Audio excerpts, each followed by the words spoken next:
without further ado, I'd love to introduce the President and COO of Norwegian Cruise Line, Mr. Andy Stewart.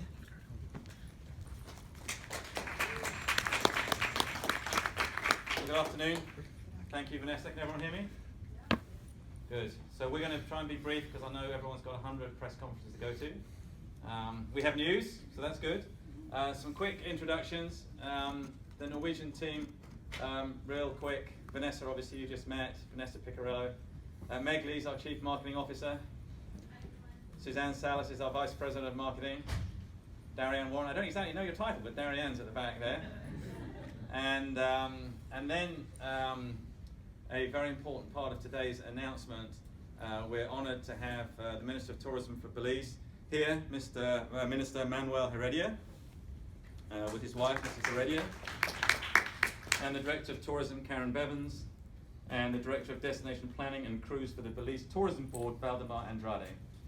And the Norwegian team responsible for this project, which you'll hear all about in just a sec, Mr. Colin Murphy, who's our Senior Vice President of Strategy and Destination Development, and Mike Reimers. Mike, where are you? Mike's at the back, who's Director of Operations based in Harvest Cay in Belize. Dan Drahozal, Director of Guest Services at the back there, and Andrew Duckworth, our Director of Destination Development. I'm not sure he's here actually. Oh, Andrew didn't make it. So, sorry about all the introductions, but we need to know who everyone is. So, before I get to the main announcement, we're going to talk today about elements of Norwegian Edge. We announced Norwegian Edge a couple of weeks ago, maybe a month ago, and that really is a $400 million investment in three key areas of our business. So we're investing in a very significant fleet refurbishment, and cruise lines often talk about taking ships into dry dock, and part of that is a regulatory obligation. You have to take your ship into dry dock during certain periods. But this is beyond that. This is way beyond any regulatory requirement. This is a major investment in our fleet to really ensure that whether somebody walks on Norwegian Escape, which was delivered in November of last year, or walks on Norwegian Sky, which was delivered in 1999, they really feel like they're walking onto a new ship. So fleet refurbishments is a very important element of this, and it's really important that you understand this is not taking a typical dry dock and wrapping marketing around it. This is a significant investment in really ensuring a guest walks on any ship and feel like they're walking on a new ship. And I'll show you a little bit some examples of that in just a second. The second element is island experiences, and many of you will be familiar with Great Stirrup Cay in our private island in the Bahamas, which was the very first private island in the industry, and we have already invested significant money in Great Stirrup Cay, and we're now moving on to the next level of that investment to really take it to the next level. And we're not going to reveal anything about that today, but it's a major investment. We are, however, going to talk about the other elements of our island experiences, and that's the private destination that we have told you, I think, only the name and the location so far. So Mr. Murphy's been keeping everything under wraps, and today we're going to show you quite a lot more about that private destination, which we're really very excited about. And the third element is food and beverage. We believe there's a great opportunity to distinguish our brand through the dining experience, and Norwegian Escape came out of the yard with a brand new dining experience, a new menu in every single venue across the whole ship, and that is now being rolled out across the fleet. As the ships come out of their major refurbishment, they come out with the new dining experience on board. So today actually was the completion of a major refurbishment of Pride of America. She is, as many of you will know, the ship that's based year-round in Hawaii. The only way to cruise inter-island Hawaii, see the four main islands, and really spend a lot of time in the destination. Well, she has just gone into a 3.5-week dry dock in San Francisco, and one or two of you will be aware that the dry dock was actually extended by 1 day. We had 11 days of, I think, the worst weather San Francisco has ever seen. We had incessant rain, so we were slightly delayed. but embarkation will start at 3 o'clock and the ship will head off to Hawaii this afternoon.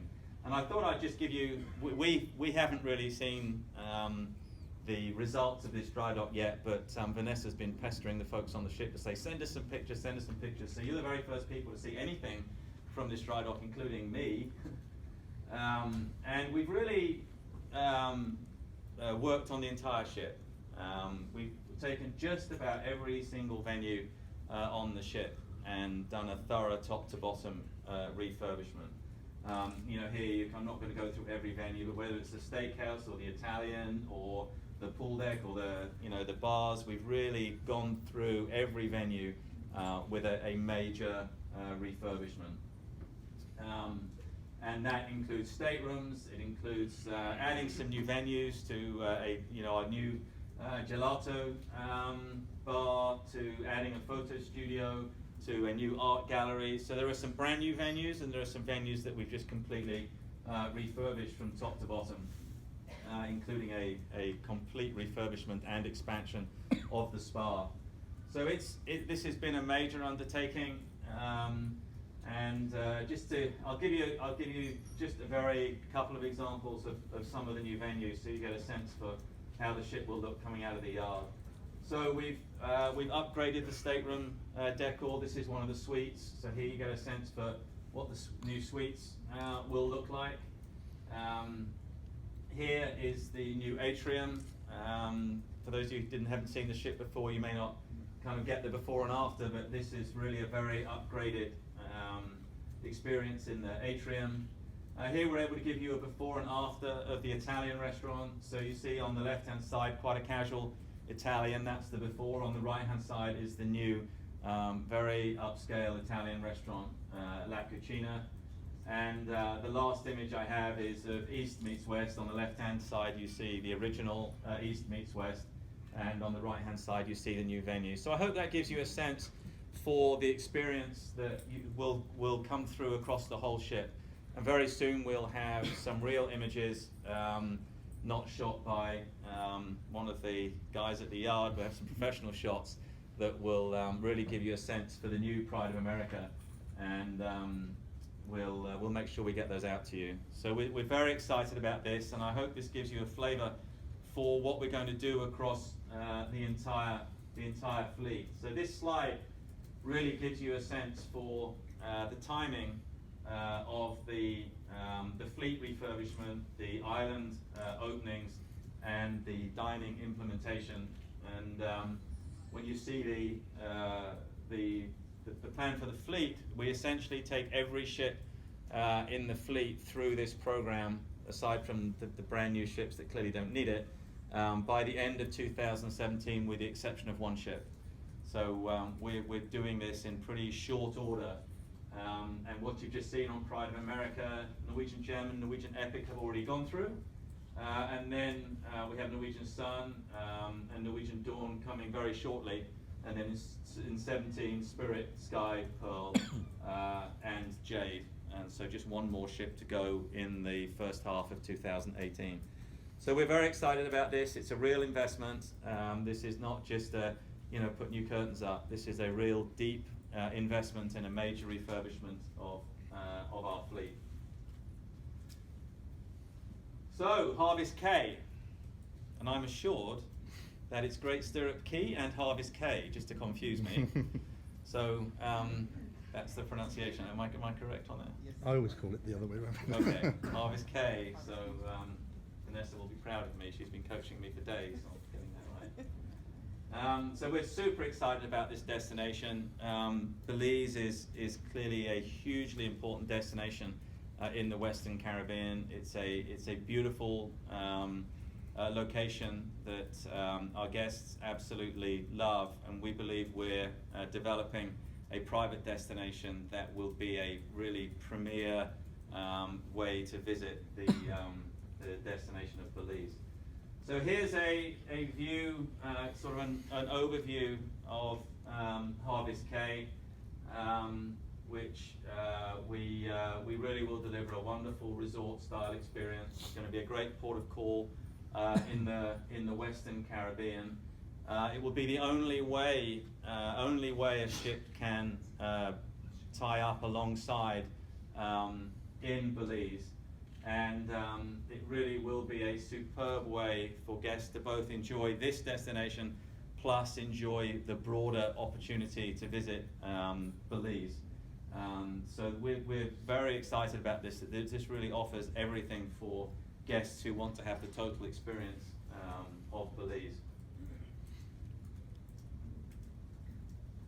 So we'll kind of drill into some of the areas. Clearly, the island has a beautiful beach, which is a very large beach.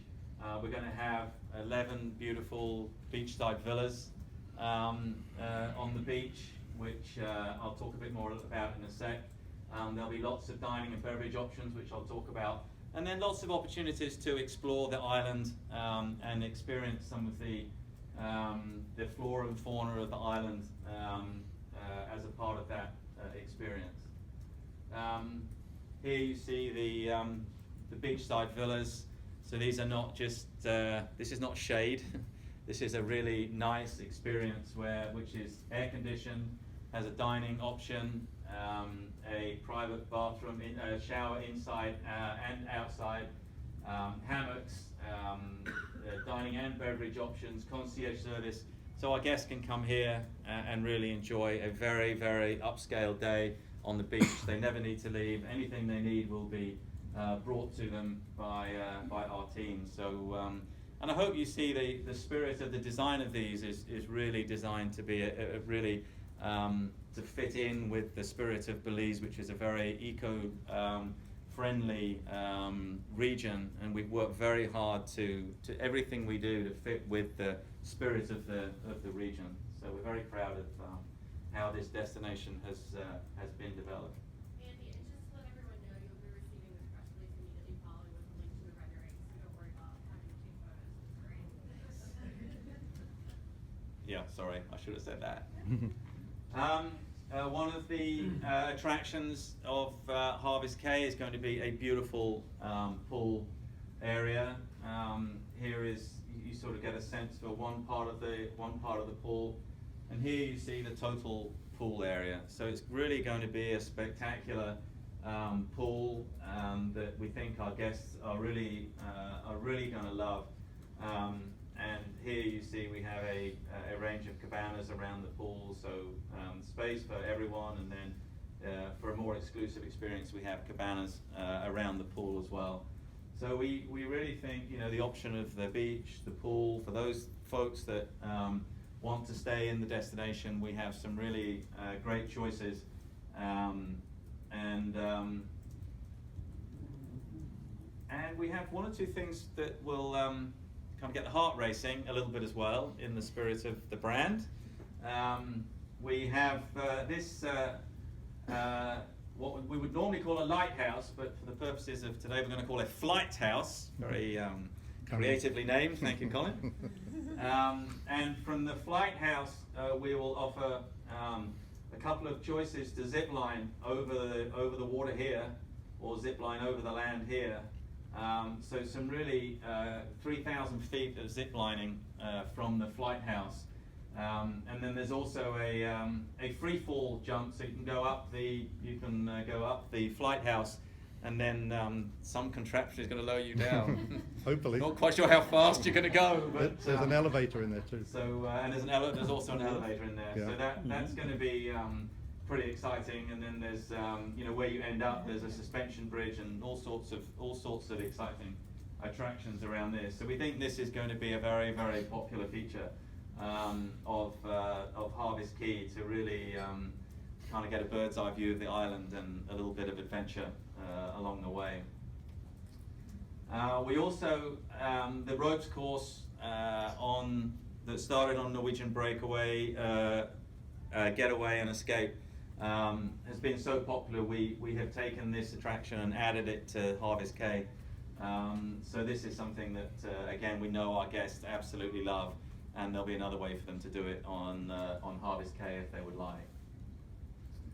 And of course, the water is such a wonderful attraction of Belize, so for guests to get out on the water is a great opportunity. So we have a saltwater lagoon where we're going to be offering kayaking, paddle boarding, some electronic boats, really with a view of being environmentally friendly and ensuring that we protect the sea life.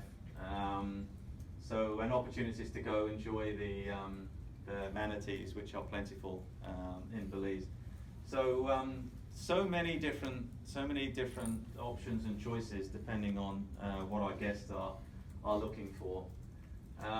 And of course, many of our guests will enjoy Belize beyond Harvest Caye, and this is super important that guests have the choice to really move and enjoy the beautiful destination that is in total Belize. So this area is a marina, and this will be in the morning when the ship comes in. Guests will be able to take catamarans straight from the ship out to shore excursions in the balance of Belize. In the afternoon, if people take an afternoon excursion, they can leave from the marina here, so they don't need to go back to the ship. We'll offer tours that will leave from our marina here and offer a huge range of shore excursions that will give guests the opportunity to enjoy the balance of Belize. And really there are so many choices that are very exciting, some cultural, whether it's Mayan ruins, some more active and exciting that might be river tubing and river rafting, and snorkeling, and I could keep going. There are so many choices because this region of Belize is absolutely beautiful, and so we really expect a very large number of our guests to head off to enjoy all the rich beauty that Belize has to offer outside of Harvest Caye. So we really believe this is a best of both worlds option, that our guests are going to have the choice to enjoy the destination that we have developed, but also so many are going to head off and enjoy everything that Belize has to offer. And of course, you can't talk about any cruise experience without getting into food and drink. So we have quite a number of dining and bar options on Harvest Caye. As many of you will know, we have a partnership with Margaritaville, which has been very successful and popular on Norwegian Escape. We're expanding that partnership by adding one of the Margaritaville experiences, a land shark bar and grill, onto Harvest Caye. So, and I think we have a little sampling for you. We have some land shark beers for you. I mean, it's 5 o'clock somewhere, right? So for those of you who would like to partake, I think we have some land shark beers. I mean, this is purely so you know what they taste like, not for any other reason. And of course, no experience would be complete without a little shopping. And so we will have a shopping area on the island as well. That we're working very hard to bring local retailers in, instead of just making this like you could be anywhere. We want this to really make sure it feels like a Belizean experience. And so we will have shops that reflect that in our shopping village. So hopefully that gives you a little sense for the island. And now I'm going to introduce Colin Murphy, who's going to talk a little bit more about some other aspects of the destination that have been tremendously important for us to focus on, to make sure that we live up to the reputation that Belize has so successfully built as an eco-friendly, eco-tourism destination that guests will really enjoy with the spirit that Belize has very successfully built. So, Colin. Thank you, Andy. Which button do I push? That one, okay, great.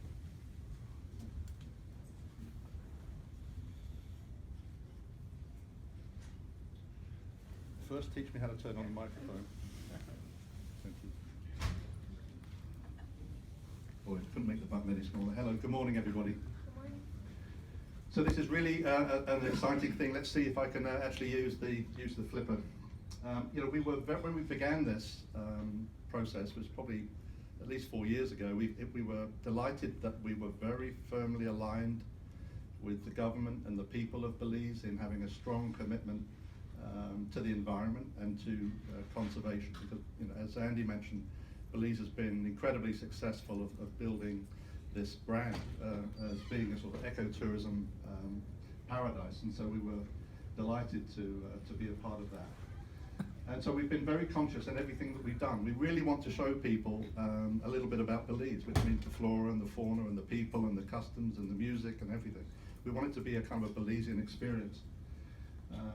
And so as part of these efforts in terms of conservations, we're doing practical things like all the boats have propeller guards to make sure we don't hit any manatees. We have special routes that everyone has to adhere to make sure that we don't hurt any of those creatures. And of course, it would be foolish for us not to do that. It makes a ton of sense for us to do that. Things like no jet ski rental, for example, we just felt that it didn't fit with the destination and with what we're trying to do here.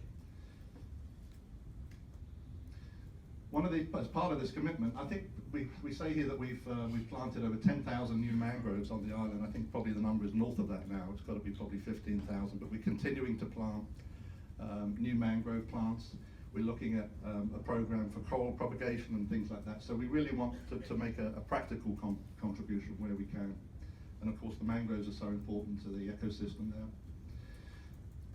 One of the great things we did, we hired a gentleman called Tony Gorell, who's a very well-known naturalist in Belize. He pretty much ran the Belize Zoo for 25 years, and he's a very highly regarded naturalist, author, conservationist in Belize. And Tony's going to be our chief naturalist. He's been working for 25 years in this arena, and he recently won a very prestigious Belize Audubon Society award. So he's a great member of our team, and we're very proud to have him with us.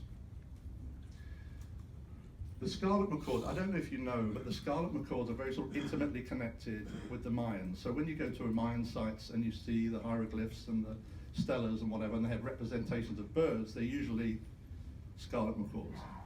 And I learned that, and I saw another program somewhere else which they had a breeding program for Scarlet Macaws, which I thought was fantastic. And so we've been working on developing a breed and release program for Scarlet Macaws. So we wanted to do something that was interesting for our passengers, but was also kind of doing the right thing. And this being such an important species and bird for Belize, we're delighted that we've got, we will start with 6 breeding pairs of macaws, and then hopefully we'll grow and grow and grow, and we'll do them, and we'll start to release them and educate the community about what to do when they see them and so on. So I'm really thrilled about the Scarlet Macaw program. So we'll have an aviary with Scarlet Macaw area. Toucan is the national bird of Belize, not just Guinness. So we'll have toucans, and we'll have butterflies, and we'll have a boa exhibit, and so all sorts of things. So if people choose not to go to the mainland, they can actually learn a little bit something about Belize and the flora and fauna of Belize. So we're very proud of that.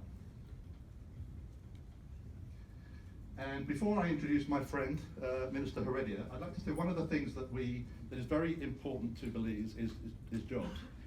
This is an area that's 60 miles south of Belize City, and it's very important to the government, and it's very important to us that we create as many jobs as possible.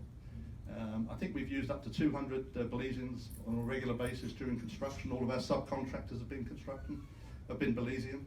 And once we're in operation, including people employed directly by us and by some of the concessions, we think we're going to create directly 400 to 500 jobs, which is huge for that area. And then there's a big multiplier down the line in terms of indirect jobs. So we've been very successful, we think, that way. And now it's my great pleasure to introduce you to Mr. Manuel Heredia, who's been a big supporter of the program, the Minister of Tourism of Belize. Thank you.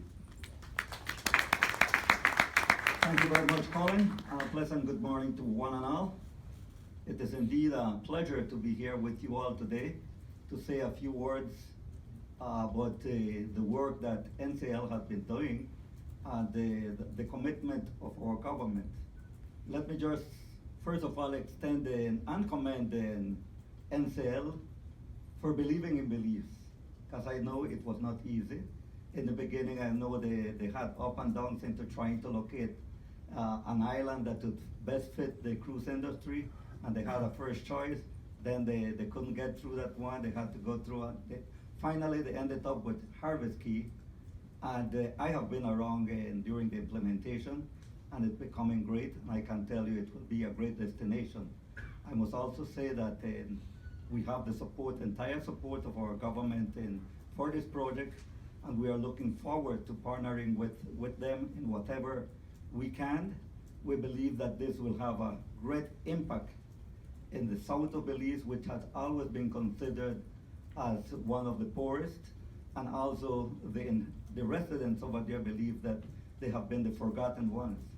I can tell you that with this project, the hairbreaders, the artisans, the tour guides, every single one of them will be increasing the numbers and will be increasing their livelihood with this project. So our government is committed, and as the minister responsible for tourism, I have been a very close friend of Colin from even before they started their project, and also a very good friend of Michelle, who is the president of the Florida Cruise Caribbean Association. And I believe that working together is the only way that we can accomplish good things for any country. And today I have the pleasure of saying that in BTB, which is the arm of the Ministry of Tourism, our government is committed, and we will do whatever it takes to make sure that this project will become the pride of the South, and also I think the pride of NCL. So with these few words, I thank you all, and I hope that you have the opportunity to visit Harvest Key some near in the future, around November, when we actually kicks off. So you all are invited. Belize is a huge country, very humble people, great experiences all around. Welcome anytime you wish to. Thank you very much.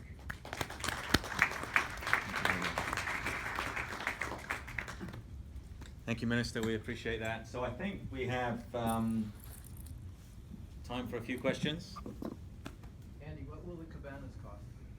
Oh, Um, I don't think we We haven't haven't priced them yet. Uh-huh. We haven't priced them yet. Work in progress. All right. Similar to that, will any of the activities like the zip line, the ropes course, the suspension bridges, will any of those have a cost associated with them? Yes, they will. Okay. Yeah. Andy, could you tell us how many ships or how many days a week you're going to have your ships going into Harvest Cay? Yeah. It will be featured on all of our Western Caribbean itineraries. So, which in the peak of the season, I believe, is 4 ships a week. Correct, 1 ship per day. Yeah. Important to note. one ship. Yeah. James. Cheers. How's the beer? Very good. It's good. It's very relaxing drink. Medicinal, purely medicinal. Are you going to combine like some products like the Haven with some of these upscale? Vanessa likes that question. Yes. With some of these, beach villas. I mean, is there going to be some synergies between the Haven and? I mean, we think they're great choices for Haven guests. Probably not included in it's probably not just a natural, everyone in the Haven goes to a cabana, but we think, I mean, Need a lot more cabanas. we're putting 95 cabins in the Haven on the new ship, so we just simply wouldn't have the capacity to do that. But I mean, it's a perfect choice. When you have 95 people in the Haven, you need to give choices in your land-based experiences for those guests. So we think it's perfect. More like a Haven experience. Yeah, Would they get priority booking them? they get priority for everything. Our Haven guests. Right. Yes. How many units are there? Well, there are 11 of the villas on the beach, and then there are cabanas around the pool. I don't know the number of cabanas. 15. 15 cabanas And we around can the add pool. more. But yeah, there's certainly the opportunity to add more as we see demand. Yes. I heard November is the opening. Do you actually have a set date when it will open? Yeah. What's the date? November 15th. We think it's November 15th, but we can confirm the exact date for you. It's mid-November. Yes. I've heard in the pronunciation, K and E. So what's the answer? Is it K or Key? Key. Key. Okay, I've been told I was incorrectly told it was K, and it is in fact Key, so we'll have to relearn that. So Harvest Key. Then it's Harvest Harvest Key and Great Stirrup Key. It's both are the same. Next week it will be something else. What